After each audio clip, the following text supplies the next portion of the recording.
this week we've got a pack of Storm of Ragnarok. So first off, Needleball. Now, Needleball, little 2-star monster, flip, you pay 2,000 life points to inflict 2,000 life points on your opponent. The random little burn card with no other place for it.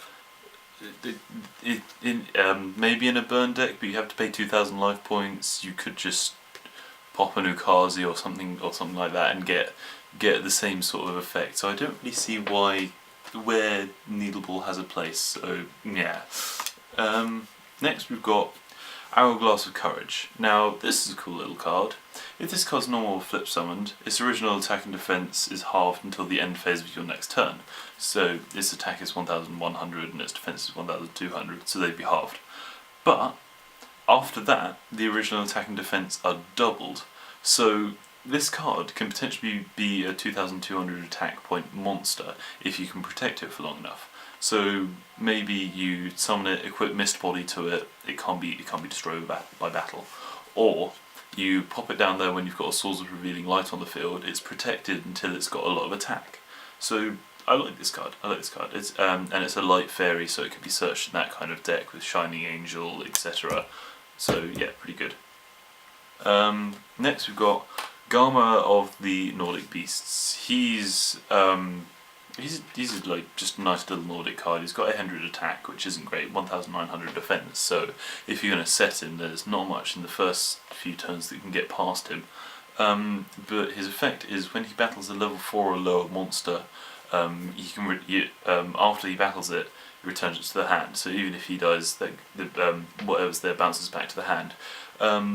So that's a nice enough effect. If you use it in conjunction with Stygian Dirge, which is a continuous trap card which lowers all the opponent's monsters' levels by 1, you can target things like Cyber Dragon, other dangerous level 5 monsters. So Gamera, he's useful. Next we've got Cyber Shield. Cyber Shield is a confusing card. Not confusing in its effect is basic enough. You equip it to a Harpy Lady or a Harpy Lady's sisters, and they gain 500 attack. What I want to know is why it exists in Storm of Ragnarok, of all places. I would understand it in one of the older sets when Harpy Ladies were still being used, but this is a weird support card for an archetype that's almost never used, and I just don't understand why it exists myself. But yeah, there we go. In a Harpy deck, you've got countless things to increase your attack anyway with Harpy's Hunting Ground, so I really don't see its purpose. I don't see why it exists. But anyway, Token Stampede. Token Stampede is a card I love because it's got the artwork of Scapegoat, and Scapegoat is a card I adore. And you can use it in conjunction with Scapegoat. It's basically a continuous trap card. Tokens in attack position, gain 1,000 attack, and can't be destroyed by battle. That's very potent with a lot of things that can summon tokens. For example, Blue Thunder. You summon a Blue Thunder. You summon Blue Thunder. Get his token. Use this. The token gets pumped up to 2,500 attack and can't be destroyed by battle. That's crazy. Black Garden. All the tokens you get from Black Garden are 1,800 attack and can't be destroyed by battle. Lord Bridges Space Fighter, his multi-token goes up to 2,200 attack and can't be destroyed by battle. It's a very good card, and even with Scapegoat, you get 4 tokens that have 1,000 attack and can't be destroyed by battle. And there are loads of other things that summon tokens that this is very useful with, so I like this card a lot. It has a lot of uses in a fair amount of decks. Gauze, Emissary of Darkness, you can pump his token up by another 1,000 attack and make it even better. Next we've got Musakani Magatama, which is a 6 samurai specific negation counter trap. Basically you stop spellcard, trap card or effect monsters effect activating that would destroy cards on the field. It's very good, but it only works for 6 samurai. You have to have a 6 samurai monster out on the field. So aside from maybe warrior decks that use Shien, it's only seen in 6 samurai, and even then not very much. I'm not sure why Musakani Magatama is a good card, but yeah, only the 6 samurai. Next we have Bloodsucker. Bloodsucker I had never seen or heard of before I pulled it.